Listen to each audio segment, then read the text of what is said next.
Hello, Munson here. Carl Munson of the Munsons here on The Moment on New Reality TV. How are you? Do let us know in the chat, please. How was your weekend? What's going on?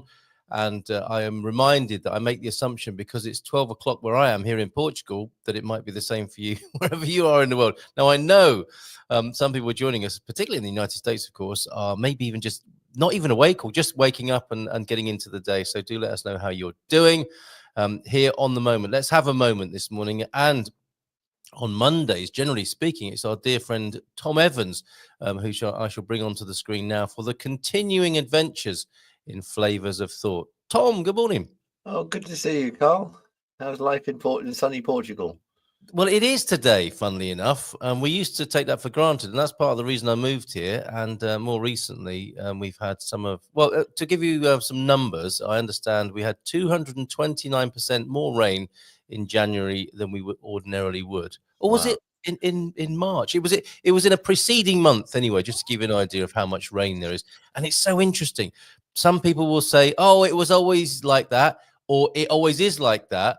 And others, oh, this is really weird and very unusual. So I don't know who to believe, but I know I prefer it when the sun is shining as it is today. So it's lovely to be here with you. And here too, yeah.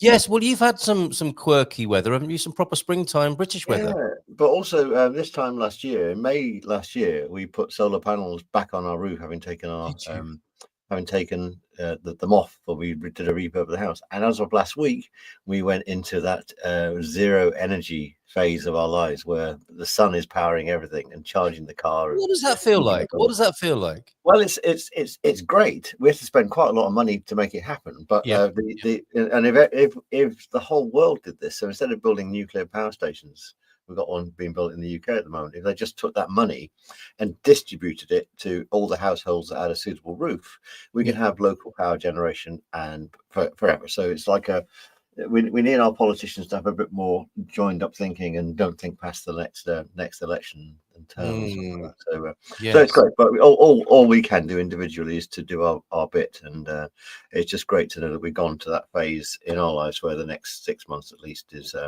that's next 2 months is zero energy. Then we start exporting madly because we got too much energy. Yep, you sell it back to the grid, do you? Yeah, but you don't get a lot for it nowadays. So it tends to go charging cars and heating hot tubs up, that sort of thing. Very good. Yes, find ways of using it at source. Exactly. Yeah. It's funny because a lot of my weekend was taken up with talk of solar power and how rigs now have become very affordable, a lot smaller, and actually very exciting and quite accessible to the untrained person. I think you need a little bit of courage, which is what, of course, we'll be talking about when Deb joins us in a little while. Yeah. But this whole idea of how it's in the hands of people now, I got very excited by. Yeah, and if you haven't got the right roof, because we got a flat array on the roof east-west. Yes. If you haven't got a flat roof and you've got a small area, you can do a tracking array. And they're quite inexpensive. So instead of having 20 panels on the roof, 4 or 6 panels on an array that follows the sun round generates the same electricity net. Isn't that amazing? And I heard for the first time this weekend about bifacial, I think, which is a solar panel that takes the photovoltaic charge in from both sides of its mass. That's clever, isn't it? And you think to yourself, well, why weren't they always like that? But it makes a lot of sense. It's a great a great thing to hear about over the weekend. It is. Yeah, so I think the time has come for me to get into that market and into that idea, and also get a battery as well. So you store it. So in winter we don't have a lot of sun anyway, and it goes down a hill. So we charge the battery at low rate at night and then use it in the day at the high rate. So that works. Yes, well, this is what I was learning about a very, very sophisticated and affordable inverter. Incredible batteries now with their own. They're like hard drives. They lay down the power to parts of the battery in a way that hard drive partitions. It's extraordinary what I was learning about. Things have come a long way in a short space of time, haven't they? Yeah, indeed. Right. Now, we last week in our Flavors of Thought discussion and thoughts about thinking, really, I guess that's the umbrella term for what we've been doing in this adventure with you, Tom. And find out more about Tom at tomevans.co. We chanced upon, with Deb's help, an experiment in courage. I think that's where we're going to pick things up this week. Do you want to give us a bit of background on that? I'll find a way of presenting that so we're both on the screen at the same time. Yeah, and I sent an update to yesterday with the actual recipe. I know you said spell the spell today, but it's a recipe. There are all modern day spells as well. So what happens is they're inspired. The flavors of thought are a modern day interpretation of the keys of the major arcana of the tarot. Yeah. And I wrote this book back in 2009 about it. And then when you combine the flavors together, you get recipes, and these recipes are like modern day spells. Now, each of them individually is a reframe of thinking. So anytime you turn a card up on any deck, it reframes your thinking. So I've got one here that just says today, it says completion, funny enough. So it means that I've come to a phase of completion and something else can start. Yes. And then it makes you realize, rather than just rocking on into Tuesday, it says, okay, something is finished just now, and then a new phase can start. But when you combine them together, they become very powerful, especially if you bear in mind the numerology and the geometry of them.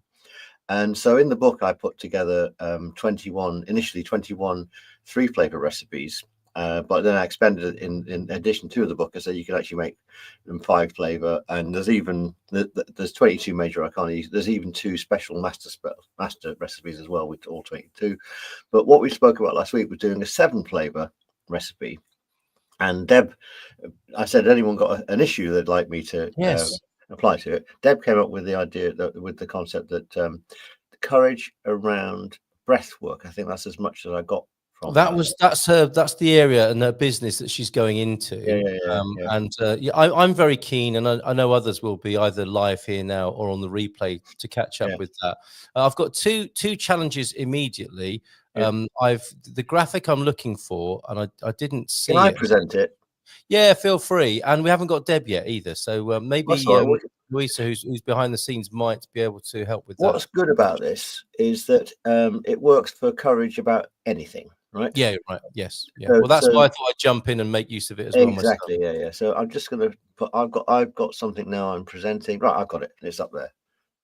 So right. I can't make that live. But no, you can. But I can. There we go. You can. There you are. Right. Very good. So, and what I've done is I'm currently now expanding this model. I always knew there was a third book in this trilogy, so I wrote one called Planes of Being on the Minor Arcana, and I knew there was a third book. I'm just about to launch that, but I'm launching it around an expanded tarot with five suits in the Minor Arcana and 23 keys, and also explaining what it's all about from a dimensional perspective. So I go into the 11th dimension of overstanding. Right. And there will be a deck coming out at some point. So the recipe I mentioned very quickly last week takes in key 8, key 9, key 10, key 11, 12, 13, and ends up at 14. So it starts with you moderating something, and it ends up with you adapting the way you are with the influence of the other flavors. But immediately when Deb gave me this, she mentioned about courage around breath work. Yes. Immediately I intuited that there was a different recipe. And this is, you just trust that this is true. And the recipe that I intuited goes from moderation in the middle row, which is the plane of dreams, going down to key 16, which is the plane of inception, key 16, excitation, up, this is follow the blue line, up to replication in the middle row, up to composition in the top row, down into key 12 in the middle row, down to key 20, and then up to key 14. Yeah. And what we can do is we can just take anyone that needs a mite more courage and use those flavors to modify their thinking so they find the courage. That's kind of how it works. Yeah. You may have guessed I pressed the wrong button there, and that's quite good though. There's a lot of choices. Yeah. There we go. And Deb's just joining us now. This is fantastic. It's all going according to plan. Everything's working. It is. It really is. Apart from me assuming that it wasn't. And a remarkable fact, and thanks, Deb, for joining us. I'll bring you on in just a moment. Something I learned over the weekend. I was at a remarkable mini conference. There's a chap I started doing a podcast with called Gary Coulton. And he's written a book about his experience of being autistic, basically, a diagnosis at 65. And he's been a scientist and academic all his life. And he was driven quite mad, I think. I mean, those are my words, by the voices in his head until he reframed them. in the most magnificent way and wrote a book about it and has turned his life around and speaks of the positive echo, which would be his legacy, and anyone else's who wants to get involved in the positive echo, which is the name of our podcast that we're doing now. He came to Portugal to launch the book here, and which turns his the voices in his head that were driving him mad into empowering influences in his life.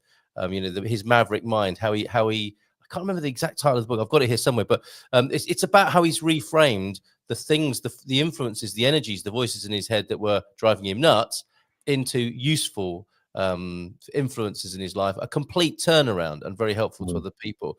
There were two other speakers there. One of them was an NLP, a wonderful NLP lady, practitioner, an advocate of NLP in Lisbon, Adriana, and there was a chap, Dr. Mario Soares, Simões, I beg your pardon, Mario Simões, who talked about hypnosis and near-death experiences. It was a most incredible conversation.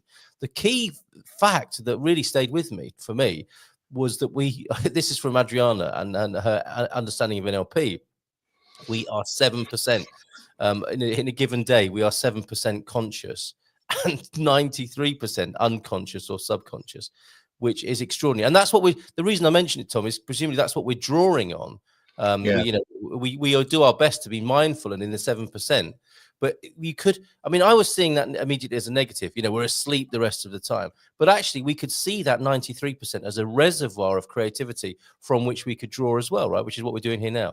Yeah, and I would slightly disagree with it. We're about 0.0001% conscious, right? And we're 99.999% unconscious, because they're just talking. That stat comes from the NLP world. It's just talking about the unconscious processes in our body. Yes. When you take the cosmos into it, then we're just conscious about a tiny little thing. Because what about all the consciousness in the galaxy of Andromeda and all the other billions of galaxies and stuff like that? By the way, I heard that Andromeda is moving closer to the UK, and it's about to be annexed by America. It's going to be called the Great American Galaxy. Really? News just in? Because basically it's Greenland's not enough of the whole galaxy that can be annexed. And here to talk about that is Deb. No, that's Tom's jokes there. A bit of British humor. I know. How are you doing? It stands for GAG, by the way. Great American Galaxy is a GAG. I live in this crazy country. Well, good morning to you. How are you? Good. I'm good. Excellent. It's very early here, but don't mind the bags or the sleepy look. It's lovely to see you. It's lovely to see you, and very kind of you to give us your time and attention and to take part in this. It's a journey. It's like a hero's journey, isn't it? Because we're talking about courage as we make the journey across the tarot of overstanding here, and with Tom's flavors of thought. Could you give us a bit of background, Deb, on what you want to bring to this process? I have had, I guess, an awakening. I had an illness 4 years ago that put me in the hospital, and I felt like when I came out of it, I was unconscious for a couple days, and I started just voraciously learning about consciousness and myself, and learning to love myself, and it was like I couldn't get enough of it. Wonderful. In the process of me growing and learning to love myself and really getting in touch with spirit, I came across breath work, and I was trying to do meditation. I'd learned it in yoga, and I knew breath was important in yoga, but we never did this full-on breath work. And I started learning more and more about the healing benefits of actually practicing conscious breathing on a daily basis. And I've healed. I was on over a dozen medications. I'm on 3 now, which one of them is ibuprofen. So, but I've just found, I feel like at this point, I've studied it. I'd love to put it out there, share my knowledge. I'd love to help others heal from the depression and the lack of hope that a lot of us feel, just living life, being a human. And but I've been working on it for over a year, trying to release what is holding me back from doing this? I actually started a TikTok channel. I have over a dozen videos in there teaching like beginner breath work and doing some breath work practices, but I wound up stopping and I wasn't sure if it was for me. I'm retired now. Do I really want to work? So do I want to dedicate, myself to doing this Yes. regularly? But I know I still have this strong desire to do it, but also this fear. I've been a singer, I've been a horseback rider, I've been on stage. I don't know where I had the courage to do all of that, but I don't have the courage to do this. It's like I cannot seem to get myself there. And I'm studying so many different things, astrology and meditation, and just a whole bunch of things, crystals, everything that Yes. is out there. I study it, but I can't seem to just finish or choose one thing that is my path, and that's what I want to. I want to just be joyful, and I am joyful. I just got this nudge, and I keep getting nudges. Like this past week, I not only did your summit last weekend, Mhm. then this past weekend there was a summit on creating on social media. And so I did that yesterday. And it's like these, and then last night, Louisa says, "Do you want to join us tomorrow?" And I was like, these things are being dropped in my lap. It's like the universe is talking to me. Yeah. And Absolutely. yes, I'm brave enough to take a little baby steps. So these are my baby steps Yeah. of trying to work through this process and make sure that this is what I really want to do, and how do I, if it is what I'm going to do, how do I get over this fear or whatever the blockages that are holding me, telling me that I can't do it. Thank you for that. That is a beautiful Yeah. introduction to yourself, where you've been, Thank where you. you've got to, and perhaps characterizing, Tom, the blockage as fear there. And we're going to just take a different journey, aren't we? We're going to represent or rethink this to see if we can bring Deb some of that courage that's been spoken about. Yeah. Well, Dave, great to meet you because I've seen your comments on the chat for the last Yeah, few you too, Tom. Mondays, and thanks for being brave enough to and showing the courage to actually to Mm. be here. And Well, thank you. Thank you so so much. what I'm going to suggest, Carl, is I do come back next Monday because I think it's important. I don't want to rush this, right? And Okay. I think there's so much richness in what you're sharing because anyone else that wants to find some courage to do whatever is going to benefit from this as well. So what I'm going to do is, and if we can all regroup next Monday, and then we because we've only got like a few minutes now to do this, but I'll give Yeah. you the flavor of the flavors. If you Okay. then let things work in over the week. Now, what happens is when we start working with this level of magic, you have not got to find the way; it will just find you, right, Mhm. in the week. So, and this is great. So you don't need to find the courage because the courage will find you. You don't need to find out how you're going to do it because it will find you as well. In the same way, I suggested over the weekend, I did this diagram that I'm going to share on Friday, and I suggested to Louisa and Carl that we bring you on because this is me doing something I've not done before, live flavors of thought. And I think there's loads of these. So if anyone has got after we deal with the courage situation, we could bring on and someone else with another presenting issue stroke opportunity because they don't just have to be issues. And then we could come up with another recipe. So this recipe I intuited last week, Deb. We start with key 8 moderation. Key 8 moderation is the conscious mind taking control of the unconscious mind. So it's okay to have this fear because the fear is there for a reason. So let me give you what I intuited straight away. Imagine that the breathwork product service that you come up with isn't called breathwork, right? Yeah. Imagine if it's about finding courage through the breath. Mhm. So what we do is create something which is breathwork in all intents and purposes, but it's not called breathwork. And the reason that you come up with the courage to do it is because you imagine if through the breath you could find the courage to do it, and others with your techniques and your experience right across the board, because obviously you're a singer, and you know some people might want to learn how to be a singing horsewoman or man. So Yeah. people find courage in other ways. So what we do is we use the breath to, and this is something, by the way, I've never done before, and it only came to me a minute ago. We use the breath to move from the flavors. So with your breath now, can you breathe in and then breathe down? And as you breathe down, we're going to move into the key 16 of excitation, right? So what excitation is about is not getting excited, but it's about allowing something to stir up. Now, the lower row there, this ninth dimensional row, is the plane of ideas. So in the plane of ideas is all ideas of how to do anything, past, present, and future. So already out there in the future is your version of breath work. And one of the things is about how you can use the breath to give people courage and empower them and to allow the fears to dissipate. Oh, yeah. So what we now do is we now breathe in to the flavor of excitation.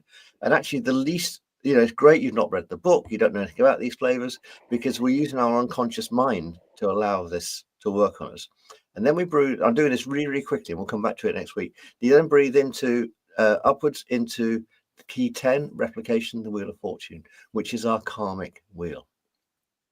So can you remember in your life, Deb, when there was a time you needed to find courage? When was the last time you needed to find courage?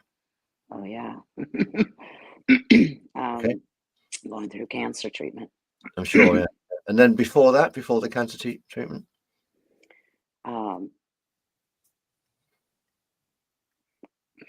There's a lot. I've had And so quite a let me life. ask you a question A then. major one would be courage to leave my first husband Okay. and take off into the unknown. So with what you know about breath work, could breath work help people taking off into the unknown? Oh, yeah. Could it help people that are going through something like cancer or any disease? Absolutely. Right, now we're on to it. Right. So the reason this has come up, the reason our karmic paths have been brought together, and there might be some influence of flavors can help in that regard as well.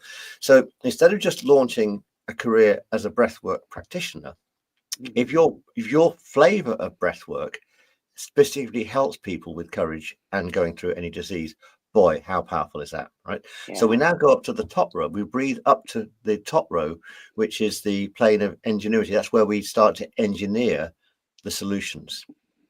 So you know, and this is what I'm a linguist. I like combining words. So imagine if it wasn't called breath work, but it's called courage work or something like that. It's got other names that we. And so the reason I did the flavors of thought is I wanted to write a book for people that could benefit from the tarot that would be put off by reading a book on the tarot. So the first edition of the book, I never mentioned the tarot, just these flavors of thought, what have you. And that was its great success. It was received by people to say, oh, I now want to learn more about the tarot.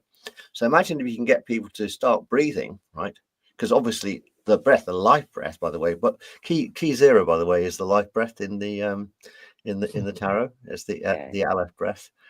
So what you do, you start to compose now new solutions that get people into breath work without knowing they're getting into breath work.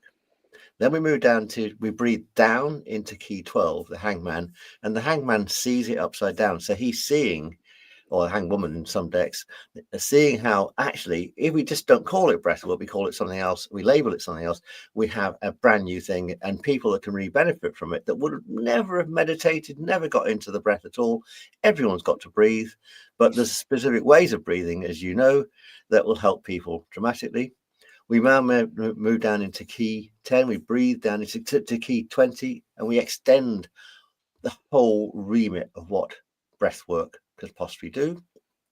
And then we breathe up into key 14 and we adapt ourselves. So we're now in a position where we found the courage, or the courage has found us.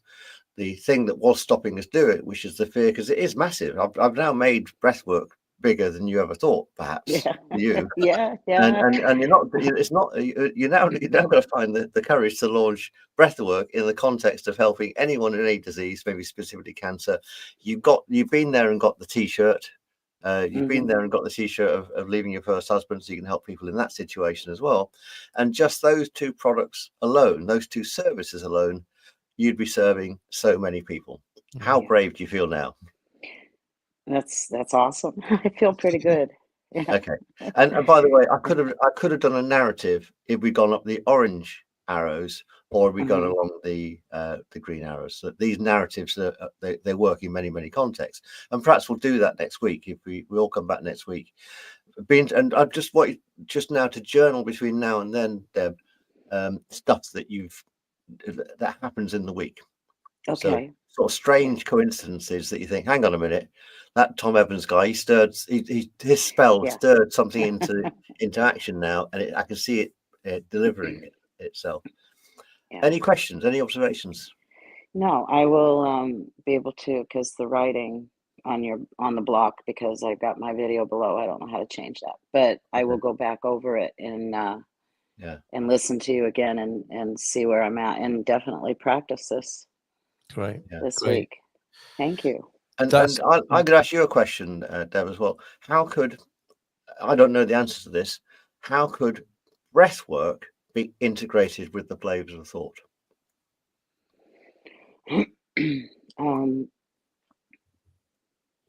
Breathing in, I don't know, breathing in light. I'm not sure if I know what you're asking, but in flavors of thought, you mean in your yeah, it's hard for me to see them. Okay. Let me see. I've got a whole course on the flavors of thought, Deb. I'm going to give you complimentary access to it. I haven't got your email address, but I'll pass the link over via Carl. So I've got a whole course on it, which goes into some depth about the flavors. But I'd be interested to know how we could use the breath to ground, activate, initiate the flavors. I think my intuition is there's something that has been right in the front of my eyes for ages. Connection, in the same way. I guess. I heard germination. There's a lot in there that actually. Another thing that came up over the weekend was the heart math breathing that was mentioned, and Gary has convened conferences of people where he asked them, what's their key value on arrival, and then after going through the heart math coherent breathing process, they're united in their values become less diverse and more unified into, I think it was less than 10 human key values, and the value there of breathing in bringing in, I think that's what you said, Deb, wasn't it? Connection in connecting people. Connection. Yes. Yeah. So there's that aspect of the breath work as well, isn't there? In having people come together and being in unity, really, unity consciousness through the breathing as well. For reminding me about that. Right. Okay. So hopefully you'll be okay to come back, Deb, to do that next week. And journaling. Anyone else who's watching, who's tuning in, like not just literally to the show, but tuning in to what's being spoken about, why not do the same thing? It's transferable, as Tom said, to anything where you feel you might need courage to take the next step, or a reframe, which is what I think happened here. There was a remarkable moment of reframing how you saw it, which is a really good way of getting access, isn't it, to moving on. So let's do that. Let's meet again. We've got about 10 seconds to go. So, we've got about a minute to go. I beg your pardon. So I thank you, Deb, for joining us. It's another early morning for you next week, Deb. If you could set your alarm clock and join us again next week, that'll usually be up early. Wonderful. Okay. Anyone who needs to screenshot this, do that now and find out more about Tom Evans at tomevans.co. And we will reconvene here. Maybe Deb will introduce us to a little bit of a breathing exercise to kick the proceedings off. How about that? You nicked that out of my head. That's right. We'll start with breath work. Yeah. Okay. And Donna, it was great to see you as well. We have to go now. Thanks, Deb. Thanks, Tom. Thank you, everybody. Ciao.